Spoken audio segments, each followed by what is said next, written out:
Welcome back to another episode of the LunkerChasers podcast. I'm Sandon, and today I am joined by a couple of my friends from the USC Union fishing team, Mr. Coone and Mr. Mark Kershaw. I couldn't think of his last name, but that's fine. We're going to keep this rolling. So we are actually, I know this doesn't look like the studio. We are actually on location in Fort Worth for the Bassmaster Classic. It is day 3. We are getting ready to roll over to the expo and see the weigh-in here in a little bit, where I believe a new champion is going to be crowned. Yeah. Definitely. Who are y'all going for right now? You know, my pick last week was Trey, but I think Fothergill's going to come through with it. I mean, he's insane right now. So Neil, as y'all know, I had him as my first episode. He actually told me a really cool story about Easton and what his story is. So to see him possibly pull this off is going to be really cool to see. Yeah, and he's just another college kid that's kind of come through and learned everything and is slowly winning everything there is out there. That's right. So Mr. Coone right here is the head coach of the USC Bantams fishing team. So Cam, let's talk about what you do in your role in the USC Union fishing team. All right. So about probably 2021, I got a call from the athletic department from USC Union, asked me would I be interested in applying for the head coaching job. They said my name kept coming up in a coaching search, and I figured they went through all their other, possibilities before they ever got to my name. Because, I mean, say the best for last. Yeah, something like that. But anyway, so I took the job over, and there was really no playbook on what the job consisted of. So we've been kind of playing it by ear and trying to learn what exactly a bass fishing college coach does. And so, I mean, now it kind of comprises recruiting. It comprises basically somewhat babysitting. I imagine there's a bunch of babysitting that goes involved in that. A lot of, just support for the guys. I mean, a lot of these guys have a hard time being away from home for the first time, away from their families a lot of times. Right. Coming to Texas or Alabama or Tennessee or Florida, anywhere we go.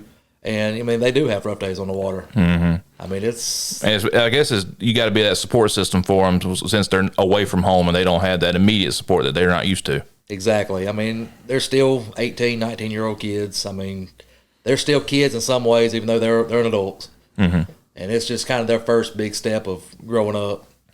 And so it's a learning curve for a lot of them. Yeah. So in that, was it anything that has anything that happened that you haven't expected yet? Like, have you went around and come across a situation where oh my gosh, I really don't know what to do? I mean, not really, and not yet. Let me knock on some wood because I mean, I feel like I'm pretty decent under pressure. I did 10 years of law enforcement where I saw a lot of stuff in my time. Oh man, yeah. And so I was pretty good when something crazy might happen. Okay, so I can see that. So, Mark, let's turn it over to you. So, what is your role in the fishing team? So, I'm the assistant bass fishing coach. Cameron essentially got me hired on because he needed extra help. He, with being the director of the campus in Union, he's constantly having to do things there, and we also have conflicting tournaments and conflicting, events. Like I just went to a meeting in North Carolina at Freedom High School, and kind of talk to those kids about going to college and what it means to fish, on a competitive level, and what kind of the goals they need to set for themselves and what they need to be doing to be in a coach's eye. So, has it been everything that you've expected? Not even close. I really just liked fishing, and I didn't even think I wanted to go to college. I was terrible student in high school as far as grades and stuff. And, somebody gave me a chance and I took it. And, my freshman year of college, me and my partner with an 18-foot Triton, a 5-inch hook on the front and a 7-inch hook on the back, qualified for the national championship in the points. That's so awesome. We didn't qualify in an individual event, but we were top 20 in the points out of everybody, which was pretty impressive. That's very impressive. What had happened, but the guy that I fished with, he was a stick, and he taught me a lot about shallow fishing. He doesn't really fish offshore that much, but but he taught me a lot about shallow fishing, kind of helped me out there. Then he went separate ways and fished for USC Columbia, and I decided to transfer to Erskine because the coach at Union at the time was getting fired, and I didn't know what was to come with the program. They didn't, I'm just a student, so I was in the dark on a lot of things. They kind of said they might be looking for a coach, but then I didn't know if I'd have a partner, and there was just a lot of unknown things. And there was a school that offered me in South Carolina, and they hit you with the flashy number and get you drawn in, but there's a lot they don't tell you. So a lot of promises too. I can see that too. I think you see that in any collegiate level sports events like basketball, baseball, because you hear that with football players and so. Oh well, I didn't get what I was promised. So I can see where that come from, especially with fishing not being like one of the top programs now. Yeah. But I feel like it's on its way. It is, and I mean you kind of see the transfer portal now in fishing. I mean we get a lot of kids transfer into us because they kind of get into the game and see us around tournaments and kind of talk to the guys. And, I mean, we have a lot of guys reach out. I mean, we're pretty active on social media, and that's where a lot of kids see us at. I mean, to be a small school, you got to market yourself. Absolutely. I'll be honest with you, though, Cam. I see you everywhere. You are everywhere. That anytime there's a fishing event, I feel like I see that little minnow shaker hat running around. Well, the minnow shaker hat has been pretty popular. I actually designed that hat and got my buddy Joe Carden and Lil Rue from Big and Outdoors to make it. And I gave him the design, and I think it's done well for him. And just a little secret bit of info that I think may just have got announced, but they're opening a tackle shop on Hartwell now. Oh yeah, I think I saw that the other day. It's going to be on the Georgia side, right there in Hart County, where right there near the Dairy Queen. Oh wow, okay, yeah, I know where that's at. It's going to be really nice. They're going to have all like custom tackle for that area. Geared toward Hartwell, so it'll be pretty nice. That's pretty sweet. It'll give the guys on that side of the lake a pretty good chance to get bait where they don't have to ride an hour from the lake or drive all the way to Green Pond to get tackle. Right, that's pretty sweet. Yeah, I know exactly where that's at. That's going to be set up at. That's going to be a good location. It'll be really good. Oh yeah, and they've been really supportive for us. I mean, we do a lot of raffles, a lot of fundraising, and Joe and the gang's really good about helping us get product or get material to help us out. Well, that's really good. And I feel like, being a college level team, you're going to need all the support you can get.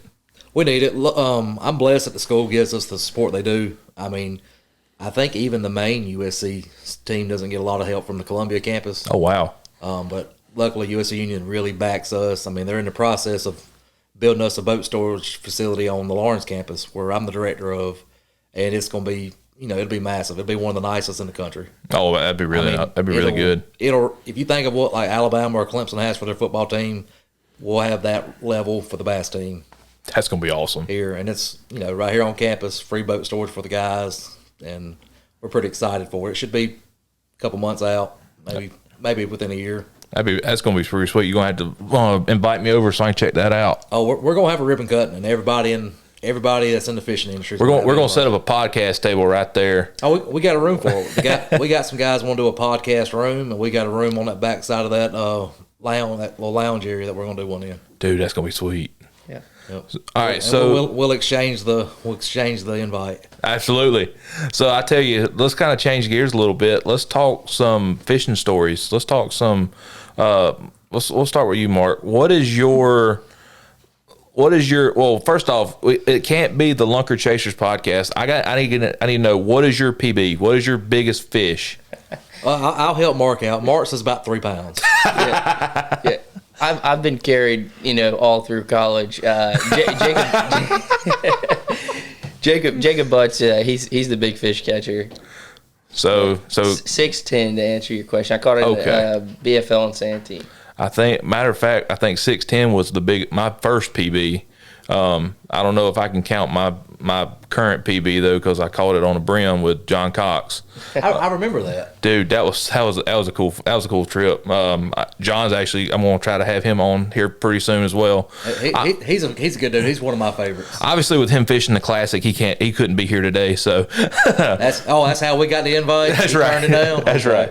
I actually had a couple lined up, but some people had to leave out of town quicker than they wanted to, and we had one yesterday that he overslept from having a wild night out. So yeah, I mean, but after seeing all the stuff that I saw last night riding downtown Fort Worth, that having a wild night out is pretty easy to do around here. But what about you, Cam? What is your personal best? So I'm gonna give you two. Okay. Public water. It's like 9.8. It come on Greenwood when I was probably 15 years old on a crankbait. Dang. But then, I mean, my PB now, if you count private water, well, something like that, it's about 10.4, 10.5. Caught on a flick shake worm back before they really blew up. Out in 18 foot of water, just randomly throwing around a lay down or stand up piece of timber. Man.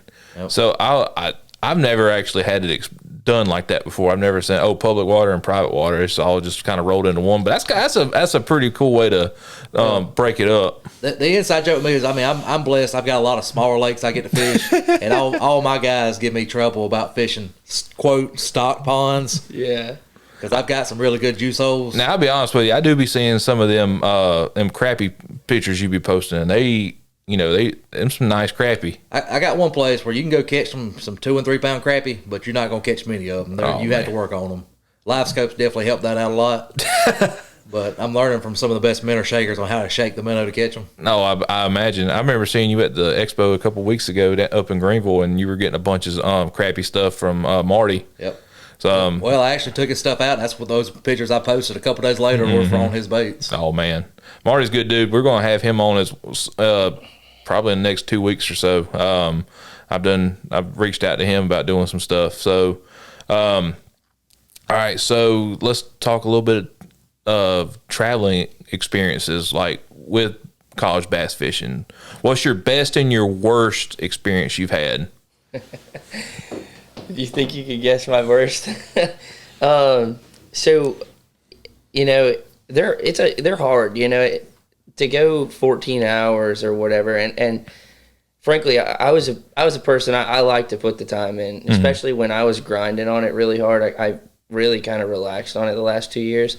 But I mean, I was going and sleeping in my truck for 5 days, and like for pre-practice. Like I went to the St. Lawrence River by myself, like I think I was 20 years old. Wow. Slept in my truck for 5 days. It's actually kind of a funny story. I slept in a hotel parking lot, and every morning I'd go in and eat breakfast in there. The lady caught me, but she didn't care. Yeah, like just you grind. Who's this homeless dude sleeping out in the parking lot? Yeah. He's the most richest homeless guy you've ever met. But hey, you got to save $1 everywhere you can. Yeah, 100%. Especially in this, it's expensive. Yes, very expensive. I think the best trip I've ever been on is probably as far as like going outside everywhere, outside the state of South Carolina, Georgia, and those local places. It'd have to be a northern lake. Like it'd have to be. Sag is a fun place, but I hate it too. But probably the St. Lawrence River. Oh wow. I've never been north of Kentucky, so I mean I've been to like Iowa and stuff, but I never went fishing. Yeah. So I've never caught a smallmouth.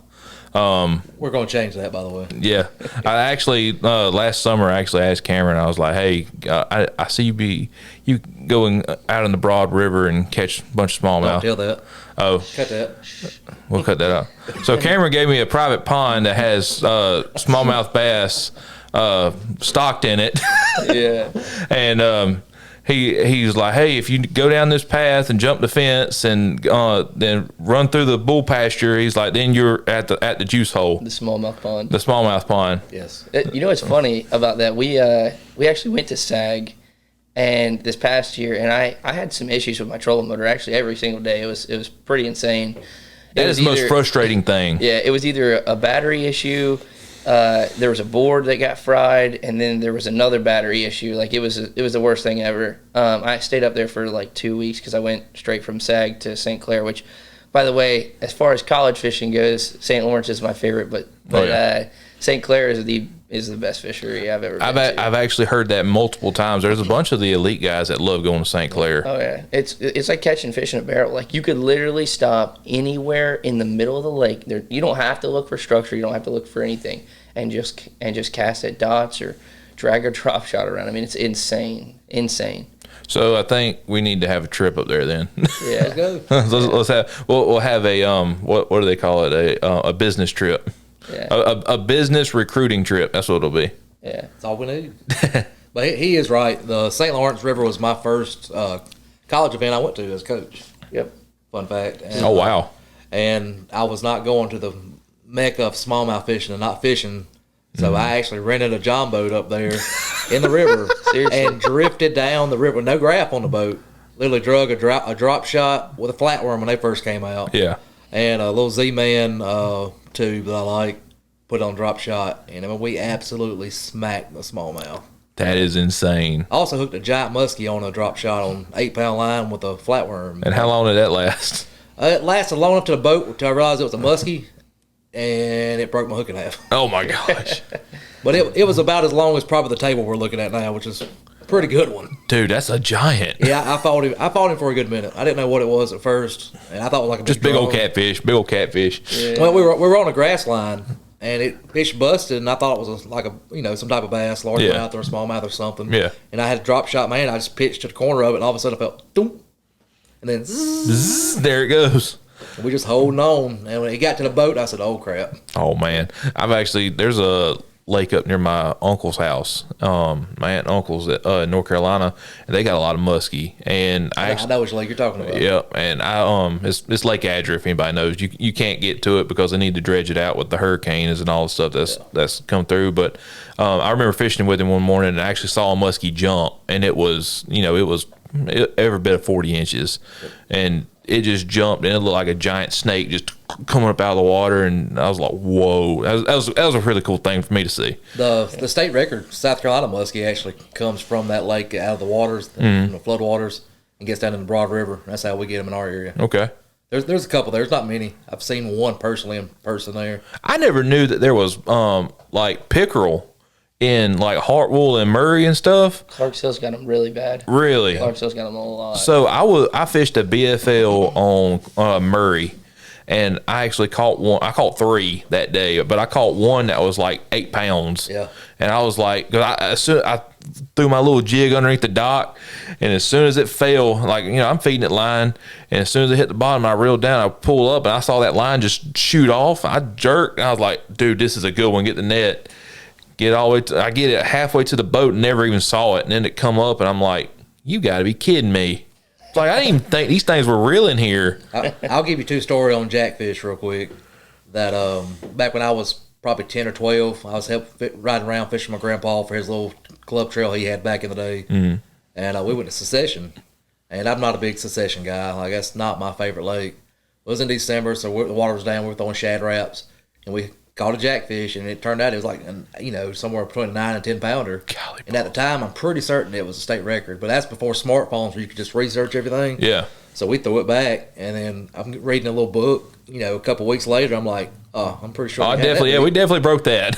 And then the other one is Tanner Haddon, guy on our team, fishes the opens and all that.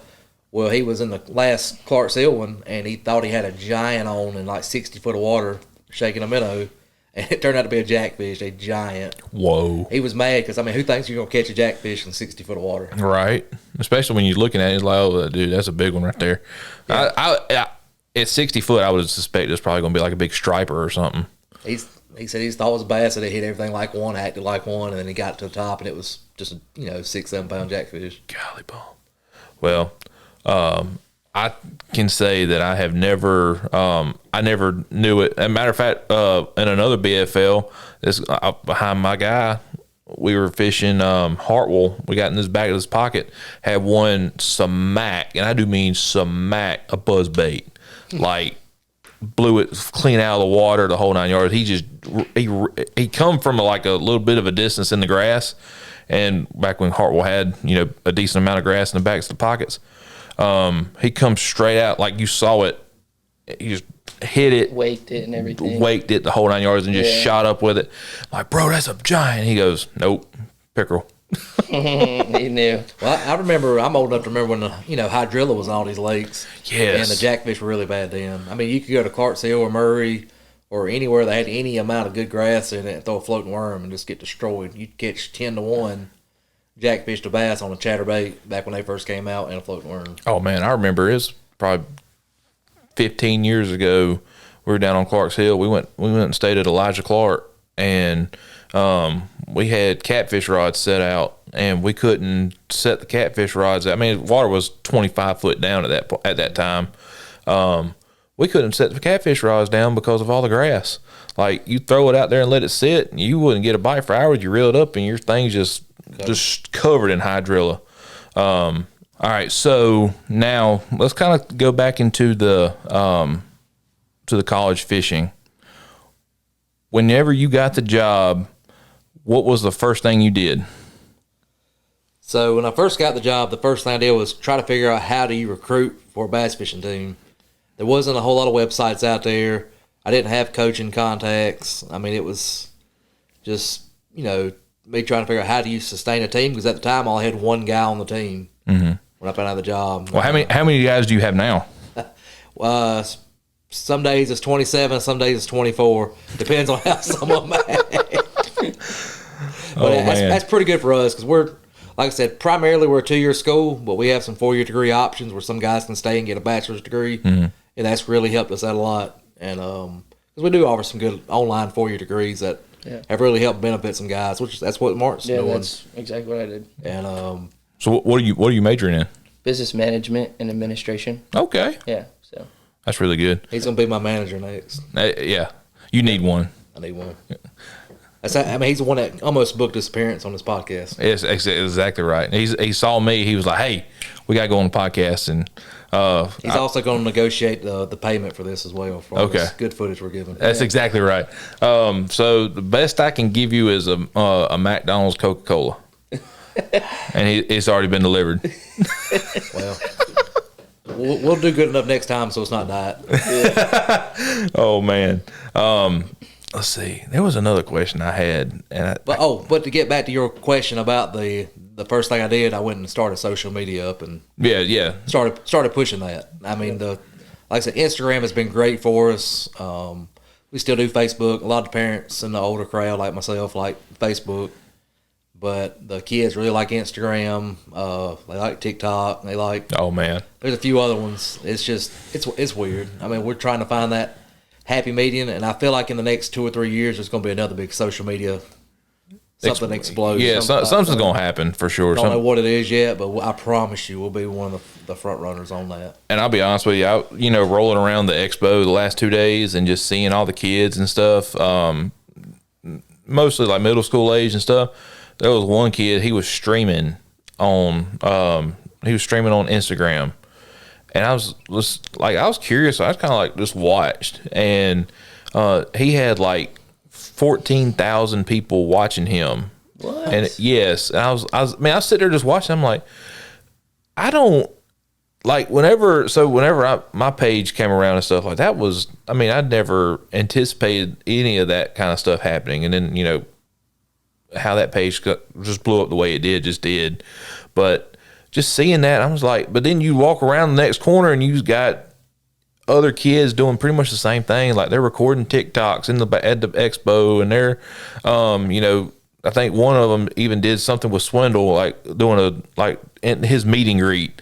And I'm just like, oh, I saw that. Yeah, and I was just like, that's cool. Like, but there again, it's like when you're in the older crowd, you just like, I guess it's the whole forward facing sonar thing too. Is like you just don't want to. Either you do or you don't want to like get invested in it. If that makes any sense. Oh, no, I understand. Yeah. And that was also a big topic of conversation. Like you roll around many of the booths and whatnot. That was another big topic of conversation. Was the whole forward facing sonar thing. And I didn't actually get to see much of yesterday's how they were catching them, but I think Trey McKinney had a harder day yesterday, and he relied heavily on the forward-facing sonar, and it kind of bit him. But I'm actually expecting to see some pretty big weights today. Oh, I expect today's going to be a day they chew all around. And I would also be willing to bet that college classic going on has got some big sacks in it. Yes.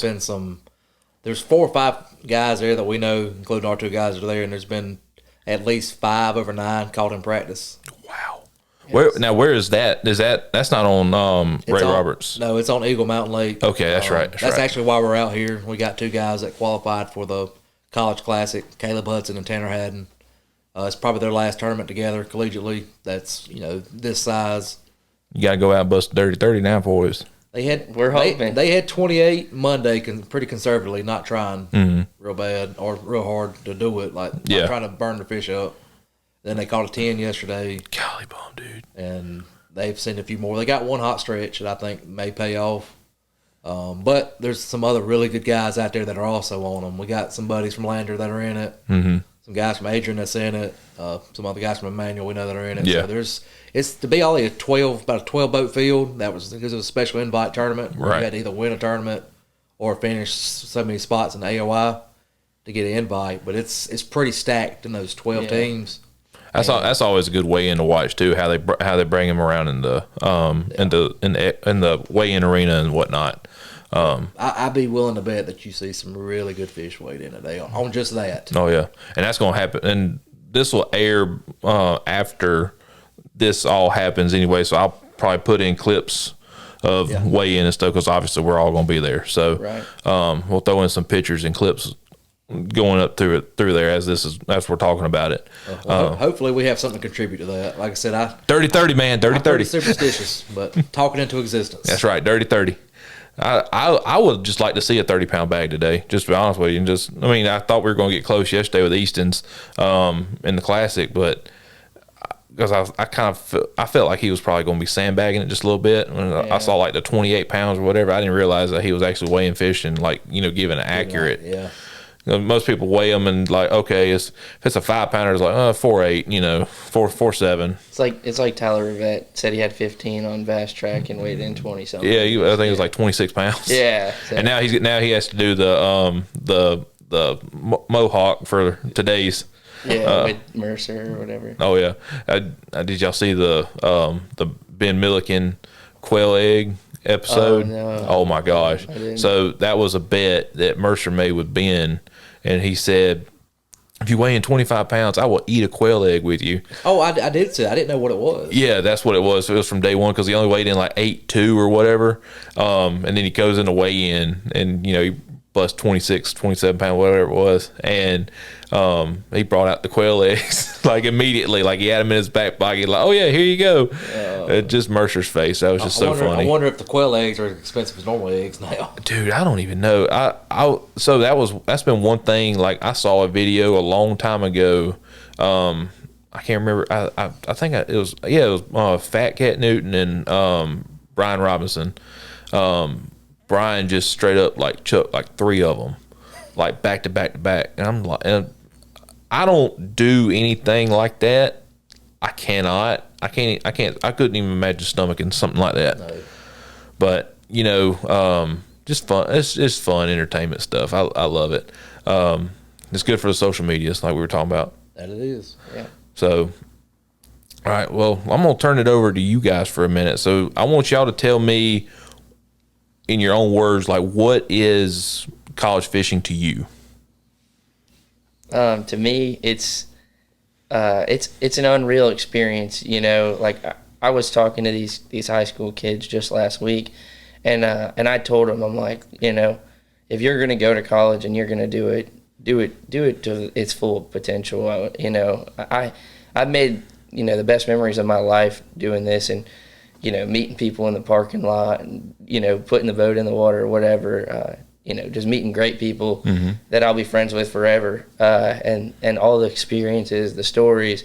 Jacob, my partner, he's pretty much my best friend, and me and him we've had a lot of tough times, a lot of trying times, and we've also had a lot of great times. So, but I I was telling them, just if you're going to do it, just go do it to its full, capabilities, because it's something you'll never get back. You'll never be able to do it again. Take it and grab it by the horns and do it.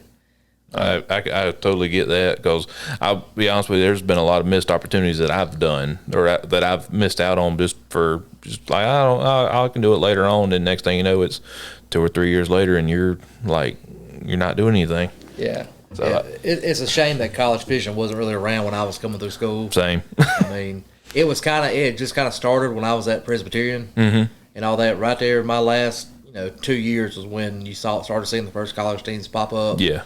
I actually got in contact with a guy from North Carolina State that was going to help me start the one there at BC, and I just got too busy with trying to graduate. Yeah. Trying to get out of not being $200,000 in debt when I graduated. Right. Yeah. I think anybody would not want to be $200,000 in debt when they graduate. I wouldn't, but I mean, it's just they're pretty expensive school. Yes, they are. Yes, they are. It's a very good school, though. Yeah. I mean, I enjoyed my time there. What did you major in? I was a history major. A history major. I was going to teach until I started getting around young kids. I said, I can't do it. and now you're a coach of the fishing team. Yeah. He's a big history nut. Every time we go somewhere, especially if there's some cool stuff around, like little old Civil War battlefield or fort or something like that. Like, he's always wanting to go check it out, at least while the guys are practicing one day or something. Oh yeah. That's the only drawback about kind of fishing coaches. During practice, we're not supposed to talk to them. Yeah. Unless they have an issue. And we can't during a tournament, I can't text them and say, hey, what do you got? Yeah. Oh, really? Yeah. Oh, well, I could see that in the tournament, but I didn't know in practice or anything either. Yeah, we're not really supposed to be in contact with them. I mean, I'm sure you can. I mean, to an extent. Yeah. Not in an information sharing kind of thing, but I was just thinking, normal, like, hey, do y'all need anything? If they have issues or something or whatever, but I mean, not like. I guess they're afraid of people getting waypoints and all that. But the way I say it is, if they need my waypoints, they're probably not going to do good anyway. A lot of the they ain't got them stock ponds. Exactly, those stocked ponds. A lot of the information that we get from them is just when they get back and we're either going to dinner or just sitting around the house rigging rods and stuff. Then they'll kind of start telling us about their day or whatever. But yeah, it's kind of weird, and the last thing we want to do is have a team do good and then get hit with a DQ rule or something. Yeah, I mean, it's just not worth it. No. Yeah, because I get on the guys all the time. I'm like, what I mean? Everybody's worried about your performance and all that. I said, but I don't want anybody to ever, try to cheat or anything like that. Because I said, if once we get labeled that, it'll take us 10 years to recover from it. Your integrity is everything. Yeah. That's it. And that's what I'm trying to teach these guys. It's not worth it. No. That one little plaque or a little trophy of you doing something dishonest or all that, it's not worth. And to be honest with you, it's going to eat you up in the long run. Yeah. Like you're going to be like, oh, well, that was kind of tainted or whatever. Exactly. I mean, we hear it now. We've seen guys get DQ'd in the past that we know of and all that. And now they do well in the tournament. You hear the little sly comments in the peanut gallery. Yep. Yeah. Oh, we know how he did that, or we know how they did that. Yeah, they're buying waypoints. So it's, like I say, it's not worth it. We do try to, teach that. That's good. Yeah. Well, I will say, speaking on that, with other colleges, me and Getty talked about this on our pod, and or he mentioned it, there's a big rivalry with Clemson and Carolina. So, do y'all ever kind of take that rivalry to the fishing side of things from y'all's point of view? Not necessarily with the Clemson or Carolina and all that. I mean, I'm a Carolina fan. He's a Carolina fan. I'm a Clemson fan. Yeah, Spurs up. Well, we actually got some guys that have graduated from us and went to Clemson to fish for them and all that. And we've had some guys that graduated from us and have gone to Carolina to fish. His first partner did that. He graduated from us and went to South Carolina. So, I mean, we have kind of friendly rivalry with it, but it's not like what you would see in, say, football or whatever. It's not necessarily like a school-to-school thing. It's more of like, your buddy that fishes at another college or something, Yeah.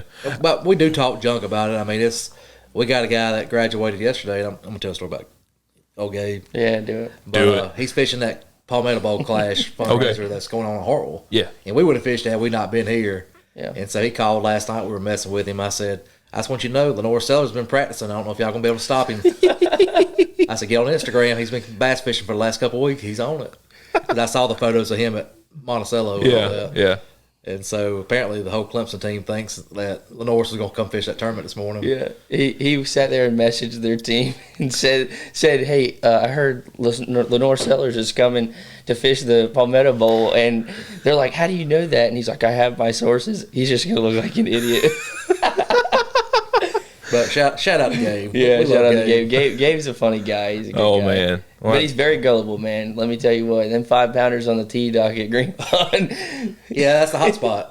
Yeah. Matter of fact, like I actually saw a 7-pounder get caught off the tee dock one time. Come back in from weigh-in. Well, I mean, does it make sense of why they're there? Yeah, yeah. So we pulled up and this guy, he had like however much longer to fish. He just throwing up a jig right up beside the dock and just cracked a 7-pounder like it was nothing. Yeah. It's like, bro, like there's an off limit somewhere. Yeah. Imagine what you could do to free line the herring off that dock. Oh my gosh, there's some monster crappie out there too. Yeah. There's some monster crappie out there in that dock, but that's funny. Yeah. 5-pounders on the tee dock. That was he asked for what do a Hartley's to do the juice for this guy's catching those 20-pound bags on that tee dock at Green Pond. Yeah. Hey, now I will say though, some of them docks in the back of 6 and 20. Oh yeah. With the lights and stuff, especially them night tournaments, dude. Oh yeah.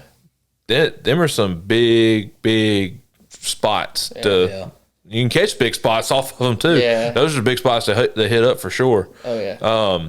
And you get right real quick in a green light. Me and actually that kid Gabe went. This was I think last year. Like moss to a flame. Yeah. we went and hit green lights, and you kind of just run them till you find one that's firing. Yeah. And man, we pulled up on this one, and I had a leader that I had on for 2 weeks throwing a minnow on a different rod, and he didn't bring any rods, so I was like, here you go. Literally sets the hook in the first fish, breaks the whole leader and everything off. And so he's sitting there trying to retie at night. I sat there and caught 16 pounds by myself. He gets back up, only catches one fish.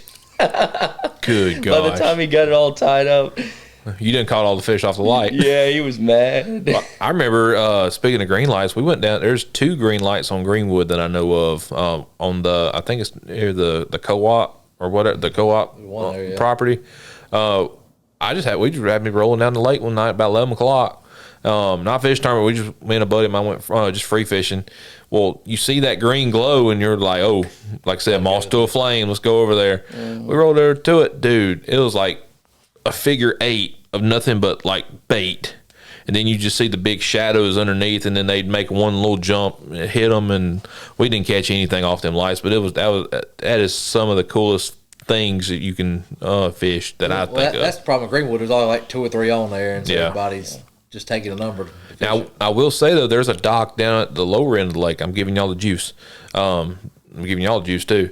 There's a dock on the lower end of the lake right across from the state park. You can't miss it. They have the entire walkway is lit up. It's like a big L dock. It's sitting right on the point. I know where you're at. Yeah, and there's one big spotlight that sits and faces out towards the lake. That's how you know where it is. You can literally see it going down the lake. But for whatever reason, there's no lights in the water itself, but the whole area is so illuminated.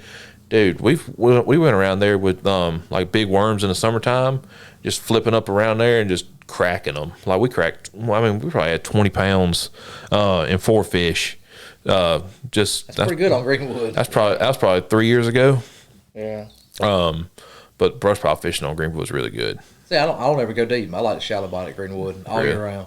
So unless it's Avery season. Well, then you know as well as I do that the shallow game on Greenwood is not what it's been, 10, 15 years ago. Cause not the quality of largemouth. No. I remember, it used to be it was 99% largemouth, and then somehow or another some spots got in there. Now it's 90% spots. Now it's 90% spots, and the largemouth game has definitely taken a big hit. You can still catch them. You can still catch some big ones. We still take them, but I wouldn't have thought that scope would have kind of changed Greenwood up a little bit and kind of made them a little tougher out deep and pushed them to the bank, like a lot of lakes have done, I feel like. But I feel like you now I haven't been on Greenwood in a year. That sounds really bad. But I haven't been on Greenwood in a year, and the last time I went, it was summertime, and just brush pile deal. And my guy had the scope on, and we literally just roll it to a brush pile. He'd just turn on the scope and look around for it. He's like, there's just one here. We'll just go to the next one. He'd pull up, go to the next one. That's what we did. We probably ran 60 brush piles that night, and never did find any that were worth what he said was worth throwing on. I'm just like, there's probably something back there that you can't even see. So I'm over there just making casts.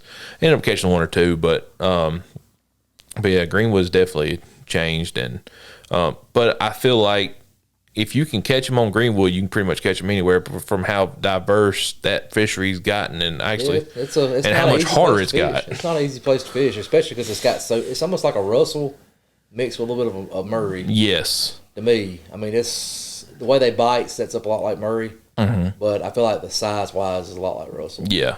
A lot of little ones. A lot of little ones, and it used to not be that way. It used to be like you roll down the bank and catch 16 pounds like pretty easily. Yeah, we sat on one point down there in the lower part of the lake one day with a kid of mine from Ohio. He's moving down there, he wanted to go fishing, so we went out there. Dude, we sat on one point the size of this living room and throw a little jig. And I bet we caught 60 off that point. But every one of them was the same size. you found the I mean, you didn't have to scope. The little mega school. They were so tight to the bottom you couldn't see them on scope. I was just dragging out there when I caught the first one. Mm-hmm. Because the bait was in there, but you couldn't see the fish on the bottom. And I was just dragging that jig out. We just kept getting a bite, same cast after cast. I said, sure enough, we weed through these, we'll find a 2 or 3 pounder. Oh yeah. Nope. I went with a buddy of mine. We went. This was like the second week of December, right before Christmas, and we had like a little bit of a warming trend. We got back in his pocket right behind the state park, and there's some timber back there. Not much. It's just like a big tree log that just sits up. You can see it. This is before live scope. But the bait back there was just so thick. He said, "Here, just throw this around." He gave me I think it was a little flatworm. He gave me, put on drop shot, and I just threw it up there, and I started dragging that drop shot around, and I was catching them left and right. I actually went through his whole pack of flatworms. I was catching them so good back there. Yeah, they like that max scent down there at Greenwood. Mm-hmm. We had I caught 17 in a row on a drop shot on a flat-nosed minnow down there one time in the back near Goat Island, a little deep channel through there. Oh, yeah. And they were just stacked in there, and you could reel them to the boat, and they'd never have the hook in there. They just had the worm just holding on to it. Wow. I've done that with a crankbait before. They weren't big. I mean, they were all, like what I'm saying, catching little 12 inchers. Yeah. I mean, they're just stacked up eating cast after cast after cast. Yeah, I've done that with a crankbait before. I had one like side of a crankbait, never had a hook in his mouth because it had the top of the crankbait, and I'm cranking it in. I was like, oh, he's sideways, he ain't going nowhere. I got a boat flip him up, and as soon as I did, I just happened to look, and he lands in the bottom of the boat.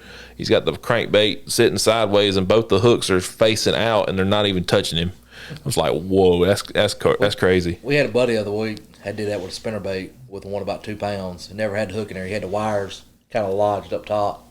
Oh, it was the coolest thing I'd ever seen because it was like it was a greenfish spinnerbait, so a little bit stiffer wire. Yeah. And I guess the way the fish mouthed it was just he grabbed the whole thing, and then that top of that where that blade connects on that little split ring, just kind of pointed up in the top of that mouth, and a old little hole just lodged in there. That's crazy. I really think it's really cool how some of that stuff happens when you see stuff you don't ever get to see hardly. There's some stuff I wish I'd had a video on where I could have made it. Just like sometimes catching 2 fish at a time or catching 4 at a time on a rig, stuff like that. Dude. We're catching a 10-pounder off bed. Yeah. So I'm going to let Mark tell the story real quick about their big fish they call a Harris chain, which is why they're fishing the MLF National Championship next week. Yep. So it's kind of funny. Jacob wasn't able to practice. He had to work, and so I went down there and practiced. It was probably the worst practice I ever had at Harris Chain. And typically, like, I can find some fish. Like there's little like grass points and stuff. Some like little like sneakier ones. You're not going to win a tournament on them, but you can go and normally run them and catch 2.5 pounders pretty consistently off of them. But you're only getting 1 or 2 fish off of them. But it was still super tough. I found one little shell bar. And, I threw up there my very first cast, swung, 2.5 pounder, threw it back, cast right back up there, donk. And I'm like, well, I'm not setting the hook again because it's super tough, And this shell bar that I'm talking about is it's like the size of a couch. Yeah. You know, like it's very small, but it's good hard bottom. It's close to a spawning area. You know, they'll set up on it. I've never caught anything big on it, but lots of light keepers. And so I was like, I told Jacob, I said, that's where we're going. We're gonna go try and catch our limit there. And then the very first day I was practicing, I pulled in this one area that Jacob and I have found in previous tournaments, and they weren't spawning anywhere on the lake, but they were spawning there, and it wasn't like a great spawn. The moon phase wasn't right. The water temperature was just starting to get where they would spawn, and you know, the first day I found a 3 and a 5 pulled up on the same bed, and then I found like 2 more bedfish in the whole canal, and essentially the game plan was to go catch our limit off the shell bed, go looking for a big one in that canal, and we caught 3 off the shell bed. Broke 2 off, lost 2 more off the shell bed, and you know, they just stopped biting because, you know, like I said, it's small. So once you start pulling them off and stuff, they get a little wise on you. But we went in there, and you know, I had one that was still on bed from, you know, previously, and we sat there for a minute on it. It was super hard to see. I think it was bedded in like 6-7 foot of water, so it was pretty hard to see. And then, you know, we're just going down looking for another one, just trying to find a fresh fish. And we go over top one, and me and him kind of looked at each other and was like, was that a bass? You know, because it was so big. We were like, that's not a bass. And we were like, well, it's double back. We double back, and I mean, she's just sitting there locked up as she could be. Wasn't even moving. We're in 6 foot of water, pretty much on top of her, and she's just sitting on bed. You know, I was like, that's an 8.5 pounder. You know, I was like, I've never seen an 8.5 pounder on bed, but that's definitely an 8.5 pounder. That's an 8.5 pounder. And we pulled down. We said, I mean, we had 3 fish in the box, but we were like, this is it. Like we will sit here until the very last minute if we have to. And we didn't think we'd qualify even with, you know, having that and then the other 3 fish, just because Harris chain. You know, somebody always catches them, and sometimes, you know, somebody's gonna find the stack. Yeah, and sometimes, like, you know, you're just not on them, but everybody else is. Right. And so we didn't really know, but we were like, you know, this is official lifetime. We're going to sit here. Well, I had all my shell bed rigs on, and I just had to get, you know, change to get the right plastic on for bed fishing. Jacob had already had his stuff rigged because Cameron and him stayed up till 1:30 in the morning because we picked Jacob up at the airport at 12 o'clock at night. Golly ball. The night before the tournament, and Cameron and Jacob tied all of Jacob's stuff up, and as a good coach should. Yeah, and Coone actually he tied the bait up for Jacob. You know, like he tied the, you know. So wait a minute, you didn't lay claim to this fish, did you? Not yet. No, just 25% of it. But man, I sat down to get another piece of plastic, and Jacob flipped over there very first flip, and I just watched her turn, and I was like, she's nosing it. I'm like, Jacob, that fish is about to eat. And, you know, no longer than I said that, he kind of lifted up on the line, and it was just tight. And then the fish just kind of started just barely moving off the bed, and she, and I mean, that crawl was like in her throat. Like, I'm assuming just a fish with a mouth that big, it don't take much to suck it right to the back. But, you know, he had all his stuff on top of the net, so I actually grabbed it with my hand. I grabbed it, and Jacob was like, how big you think it is? Pandemonium going on right now. Yeah. Jacob was like, how big you think it is? I said, dude, I've held 2 9-pounders before, and this is a 10.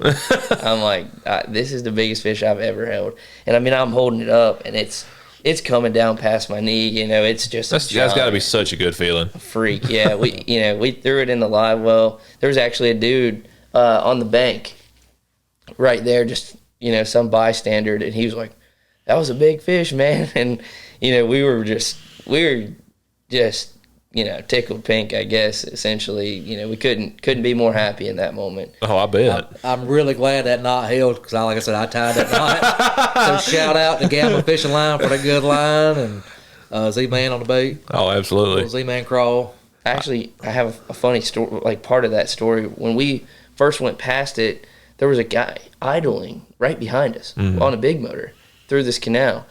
And, you know, we went past it, and then we had to, you know, go down and turn around because, tight canal. Right. And that dude idled right over top of that fish, right over top of it, and we went right back. I mean, she was as locked as she could be. And with the way the trees were and stuff, like, we really only had about 30 minutes of like seeing her good before it was pretty shaded where we were looking at her. So y'all hit that at just the perfect right time. It couldn't have been, honestly, it couldn't have been more perfect. Wow. So, and then we couldn't find another, like we had 4 fish once we caught it. Couldn't find another fish in that canal. We're like trying to throw wacky rigs, and then there's guys dragging live shiners through the canal too. So, that doesn't really help us either. That don't help at all.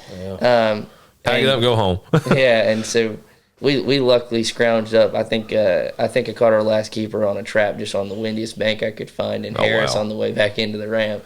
So, that's usually a pretty easy way to catch them, especially on any kind of Florida lake. It's on a trap in the grass. Oh yeah, yeah. I didn't know what they had. They never told me what they had when I got to weigh in. You're going to see it when we cross the stage, Coach. Yeah, and so they pull up and they're acting funny. So I felt they caught a good one. I didn't think it was that good. And so I'm sitting there videoing. I'm telling them, I'm like, all right, I said, I'm going live. I said, don't say nothing crazy. Don't cuss. Don't do nothing.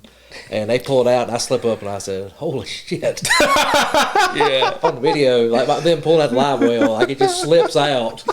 Because, I mean, they're just pulling out. All you see is a mouth that looks like a basketball size coming up. Yeah. And then just kept coming. I said, holy crap. Yeah, Coone didn't know what to think because, obviously we can't talk to him, and we got up there and we're like, and obviously you can't text him during the tournament. Like, oh God, we just caught a 10-pounder. Yeah, every time me and Jacob have ever caught him half decent, we always way downplay it. We're like, oh man, we struggled, sandbagging. But he can typically pick up on it because we seem like a little bit more chippy than we normally are. When they finished second at the Hartwell tournament last fall for MLF, which was a pretty big field, it was like 270 boats. Yeah, it's huge. Which is also incredible, by the way. Yeah. Well, they finished, and they caught them somehow you shouldn't have been catching them then. But I ain't going to tell you all that. It was deep, I'll tell you that. We're giving you the juice, we ain't giving you all the juice. It was October. You had to apply the fish tips on that. Yeah, that's right. My gosh. It was in October, and it was deeper than, I'd say, 75% of the people fish out there. They pull up to that way in, and they're getting a boat, going to get a bag. I said, "What you got?" He said, about 10 pounds. I was like, "Okay, that's better than I thought you were gonna have." And then I watch him bag him up, and I'm looking at his dad. I was like, pulls out 27 pounds. I'm looking at it. I'm doing the math in my head because I'm pretty good at eyeballing a fish. Looking at it, and I'm like, the math ain't mathing. The math ain't mathing. No, especially when you pull a 5 1/4 spot out of the well. Yeah, funny part is, if MLF would have done a big fish for both tournaments, Jacob would have had big fish for the Hartwell for the spot at 5 1/4 spot, and then he had big fish at Harris Chain with the 10-11. Back-to-back events. He got 0 plaque or 0 money for. Oh my gosh, they don't do a big fish? Not on that. Only in the national championship. Yep. I was shocked. I'm shocked. Yeah, it was kind of crazy. I was not happy on either one of those. Oh my gosh. But I was able to put all his lunker stuff in through Florida. Yeah. And they sent a bunch of different certificates, and he made the Bassmaster magazine with it. Oh, that's so too. It was really cool. That's so cool. Normally I'm trying to take some pretty good photos, even though I have an Android. Yeah. And all that. Yeah, I think we've already talked about that, Mr. Green Screen. Yeah. But anyway, his photo on stage with that big 10-11 is probably one of the better photos I've ever taken. It looks great. When we get to boat storage in there, I hadn't told Jacob yet, but I'm going to have it blown up into a big poster for the wall. You know what you could do? You can take that picture. There's a thing at the expo. Matt Roberts. Yeah. I've already talked about it. Yeah, That's so cool. That would be really cool. We might do that for some guys that once they graduate do something. Oh, yeah. Do like a commemorative plaque or whatever, but do it like that. Jacob's dad actually got that fish replica mount done. Oh, okay. But and we'll do that. The replica mounts are really good too. That's the way to do it. Don't kill a fish for something like that. There's too much now. And we got a guy up in Landrum at Stark Corner Custom Crankbaits, but he does mounts too, and his fish mounts are the most realistic I've ever seen. Really? I mean, he might as well be the Picasso of taxidermy or something. Actually, matter of fact, now as you say that, I've seen some of his posts on Instagram and stuff. I actually started following him recently. Yeah, Blake, he's a pretty good guy. He does a great job, and he's done some of them baits, maybe 6 or 7 fish of some guys I know. Yeah. And I told him, I said, the next one, if I ever get one mounted again, it'll be that. I will say though, some of them baits that he's done are like really incredible. It looks so good. I've got a bunch of top waters he's done. Really? Okay. They actually sell them at that little Greenwood tackle store, and he's done some jerk baits that look pretty good. Yeah. So that's what I saw. I saw the jerk baits. Yeah. I saw the jerk baits look like little baby bass and smallmouth stuff. Like, bro, that looks so good. Yeah, dude. It's unreal now what guys can do. I still don't know if a fish really cares about that much detail on a bait. No. But, because, I watch them all eat all these Sakamata shads, and they're still eating them. So. Oh, absolutely. I actually, before, the whole social media thing, when we would just go fishing just to go fishing. The juice. What is? Oh, that's what is that? Sakamata shad. Is that what that is? Yeah, that's it. This the wing flute? No, that's the Sakamata shad. The depths bait. The depths bait. Yeah. So this is what Zoom copied, right? Yeah. Well, everybody copied it, really, I guess. Yeah. That feels really good. It's the heavyweight one. It's what everybody catches them on. There's the juice, guys. No sponsor, but if you're from depths and want to, give me a call. Yeah. That's really cool. I will say it kind of feels like it's got that density of like a Yamamoto, maybe a D shad, yeah. Yeah. Now I got turned on to the D shad for a long time. I like that straight tail, like the no normal fluke. Yeah. I just love that straight tail because I feel like it just gives a little bit more action. Of course, the D shad's got that heavier plastic, so you can sling it just a little bit further. And you can go in the Hartwell or Murray or anyway, and you get on some like herons fish or schooling fish on the points or whatever, and you need to make that extra little long cast. So something like that feels very similar to that. Yeah, and that's what it is and all that. One of the coolest things about the college fish part of doing this job is that when we get to travel all these places, I get to check all these tackle shops out. Dude, and you get to see so much stuff doing that too. Yeah. I bet. And I've got a pretty impressive tackle collection. I can rival most stores probably with what I have from my. Cause I was a tackle junkie before I got this job, and I'm pretty certain I've got more than most tackle shops in the state. Cam's also a hoarder, by the way, of just fishing stuff. But it's coming handy for a lot of guys. They're like, "Do you got this? Or do you know what this is?" And yeah, it helped me at Douglas. Mm-hmm. You remember that? Oh, we got to hear this story. What happened at Douglas?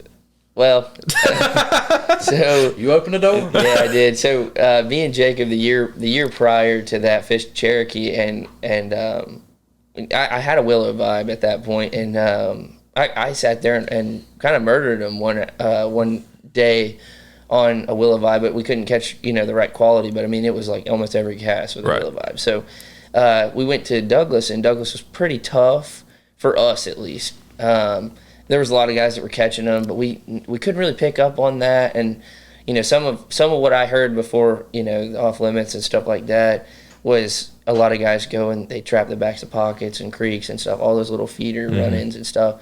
Well, I think it was the night before the tournament. I didn't even throw it in practice. I asked Cam, I said, "You got one of them willow vibes?" And he always carries some stuff. And he goes, "Sure do." So I think he handed me two, and he's like, "Don't lose them," And these are my prized possessions. Yeah, and, not because I didn't have it. That's all the ones I had with me. Yeah. And so. We had a very below, I think I would say below average day one. We had 10 pounds. We never got a big bite. That was the thing with like running all those backs of pockets and stuff. You're kind of playing a numbers game. You're going to catch one almost every little like ditch, but.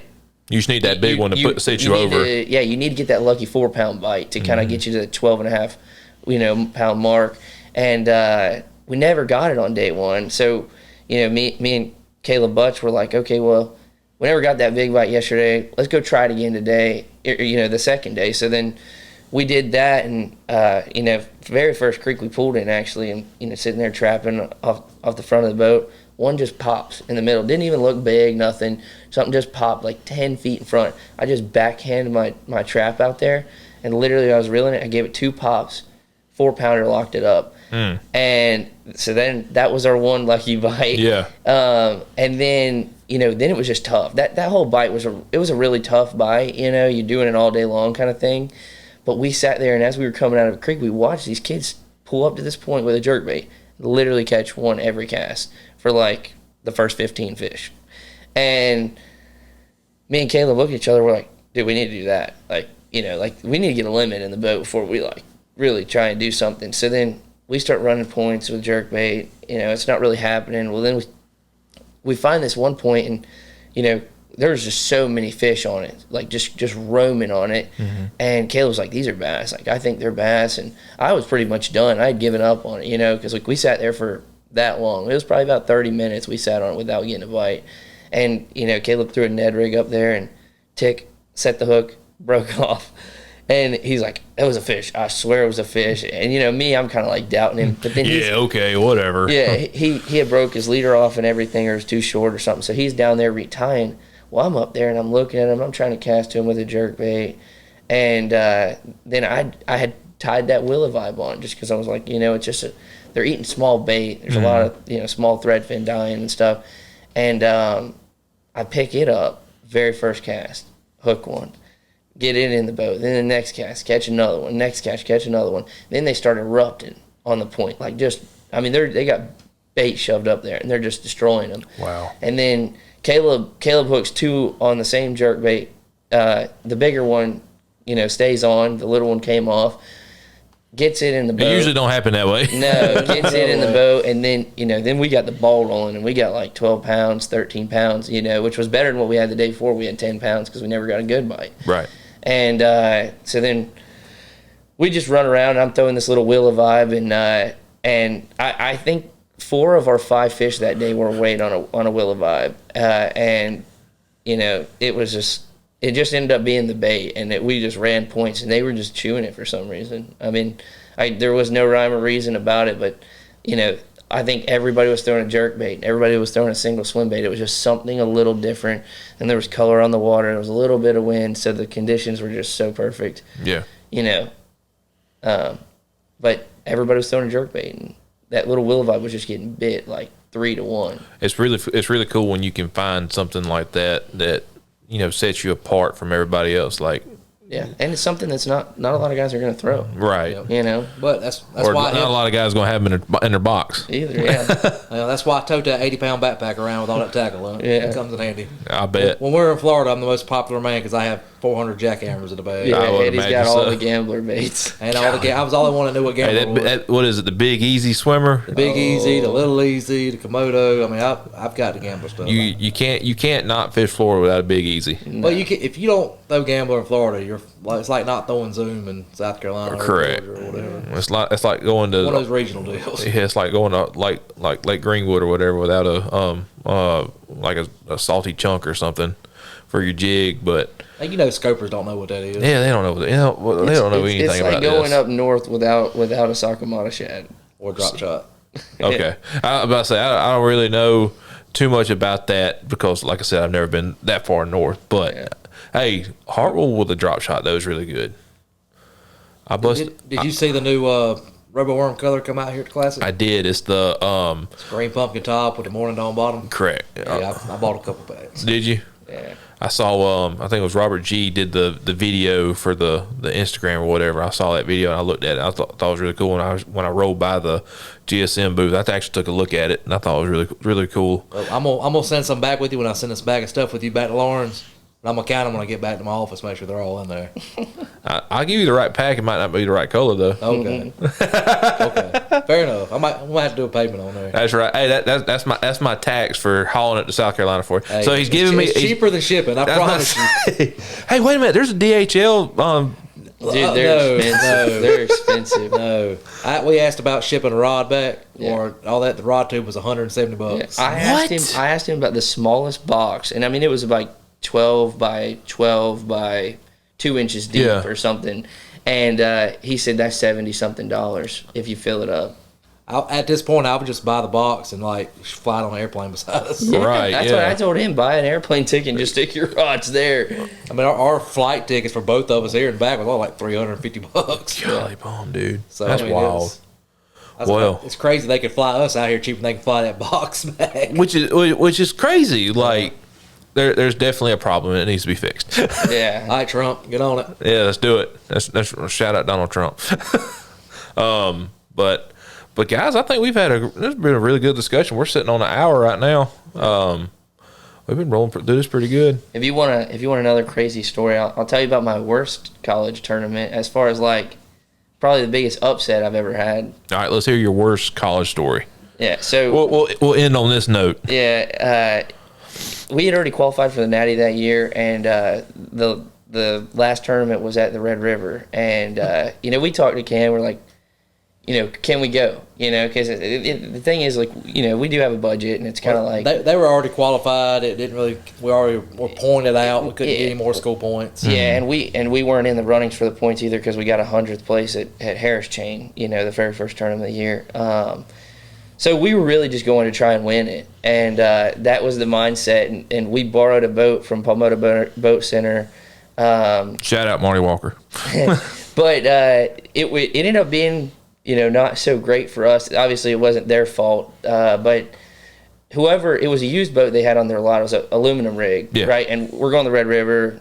A little context, it's literally like stumps. There's a lot of like metal in the water. Like there's a lot of stuff under the water that's not very nice for a fiberglass boat. No, not at all. Which is why I told him an aluminum rig might be the route to go. Right, and so Marty actually loaned us a boat to take, which was awesome. Exactly, shout out to Marty. But we went and we practiced for 2 days, and I don't think we caught a bass like for 2 days. And finally, Jacob was like, you know what? And this is something that's always in the back of our mind is like, let's just try and run like in these river systems. It seems like getting away, the farthest you can get away, a lot of times, for some reason, seems to help, especially in a really tough place like the Red River. And we went further than we could go, essentially. This little aluminum boat we were using, I want to say it had like a 115 motor on it, 20-gallon gas tank. We did the schematics on it, and if we ran 5,000 RPMs the entire way, we could only make it 100.5 miles, and we were going 117. Oh my God! I was quite impressed they were using math skills to do that. Well, yeah, I mean, dude, like when they called me and told me this, I was pretty impressed. We've done the calculations, Coach. We can only go this far. I've seen their calculus grades in school, but to watch them do that, I'm like, see, real life application. So they're calling you out over there, man. Yeah, I know, yeah. So we had some boys that they had never really done that great in a big tournament before, and they were there. We didn't really know anybody else that was there because Red River's kind of a crap hole. Nobody was looking forward to that tournament all year. So, we had no option other than we have to tell somebody about the spot that we found so that we can get a ride back once we run out of gas. And so this was the thing. They didn't catch a fish all of practice. We told them, we were like, listen, just trust. Come up in here with us. Catch your 10, 12 pounds. And then just go wait at the lock with us. We'll all go down together. When we run out of gas, you're going to take our 5 fish, put them in your other live well, and one of us to the stage to go weigh in. And then we're going to have to call somebody to tow us the rest of the way back in. Every single day. This was a 2-day event. Mm-hmm. And that was the game plan. And, those kids trusted us, believed in us. So they went up with us. We idled in this backwater on day one, and we're idling in there. You have to idle over stumps. Like, there's no, actual path. In fact, one of the local guys, after, what had happened, told me that it was literally a forest. It used to be a forest, but because the way it flooded and the wood rotted and stuff, all those logs just kind of broke off, and now it's just stumps. But it used to be a forest, and nobody used to be able to get back in there. But we idled up in there, and I guess there was the boat that they had, Palmetto Boat Center, whoever they got it from on a trade-in, it had a bad weld.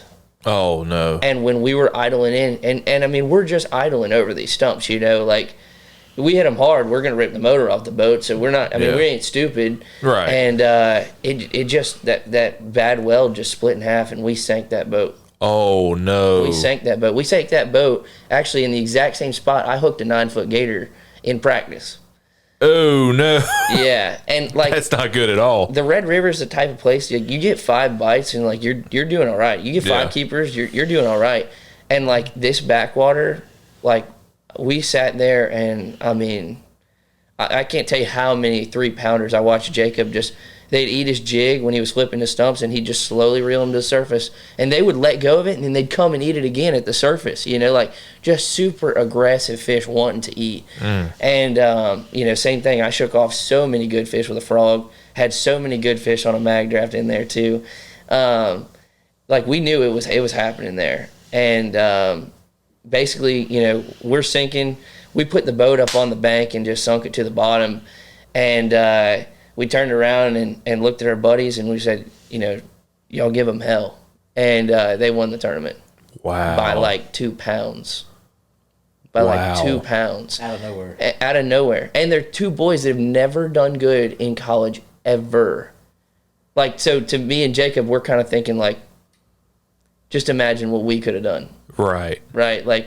Insane. And that's one of the ones you don't really want to think about too. No, man, it's so heartbreaking too. Yeah. Just to know, we would have been in this college classic tournament, not this one, but the one before that, which would have been. I think the one Fothergill won.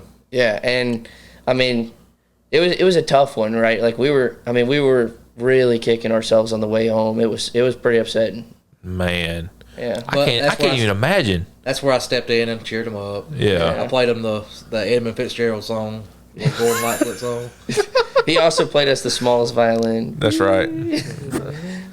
Well, boys, I'm really sorry about that, but here's some more smallest violin. Yeah. It was a good experience though. It was crazy. I don't know. I don't even know how. I don't have words for that. That is very. Dude, I couldn't imagine that at all. Yeah. And shout out to the guy from that area that drove one of them from the bank all the way around to go get his truck. Some old man there on the bank. You got to think we traveled 100 or 56 or something like that miles or 58 miles all the way up the river. That dude was out there crappie fishing, which he called them white perch, which they're not white perch, by the way. He watched us sink, and dude, this dude's crazy. That forest of stumps that we idled through because we had to go over them, he ran through them. I was holding on for dear life. Oh my god! And we're in this tiny John boat with a 15 horsepower motor, and he's just hauling through these stumps. But he's lived there his whole life. His name was Pat. I forget his last name. But yeah, he drove me back to the ramp with his truck and boat. Then he drove me all the way an hour to the ramp that we put in at. Then followed me all the way back, and we backed down somebody's backyard to get into the water to just kind of we had a tractor there and everything to get that boat back up on the trailer. And oh my gosh! This man, by the way, is 85 years old too. He was those are the best ones too. I tried to give him money, man, and he wouldn't accept it. He was awesome, dude. Awesome, dude. That is so wild. Yeah. The whole thing was a movie, the whole thing. Yeah, the Titanic. That's terrible. I should have photoshopped. With no casualties, though. No casualties. Yeah. I should have put him and Jacob on a little Photoshop on a raft for a door. Yeah. But oh my gosh, that's terrible. Yeah. Oh man. But we don't want to keep you much longer because I want to get to the expo, get some more free stickers. Yeah, we got to be out of here in the next 30 minutes. We got to pack all this stuff up and hit the road, and we're out of here. And then I'll be collecting my my new pack of Robo Worms. We worked something out. Well, guys, it was great. Really great. Really glad to have you guys on here. It was really cool. We'll definitely do this again. Yes, sir. I feel like there's some more stories we can get into. Tons, especially with this guy. Yeah. We'll probably even do. I'm gonna take you to my stock smallmouth pond. Wink, wink. That's right. Hey, we'll do it because we'll just do a pot out there. Yeah. No, we won't. No camera. No camera. Okay. Well, I enjoyed everybody tuning in. Please give these guys a follow on social media. I'll tag them right below. Give them a follow on social media. Check these guys out. Mr. Cam, Mr. Mark, appreciate you guys coming over, doing this. Let's go enjoy the last day of the Classic. Yes, sir. Go Bantams. Woo! Yeah. Go Tigers. Go Gamecocks. Hey guys, Hunter Shryock here. Thanks for watching the LunkerChasers podcast. We'll see y'all soon.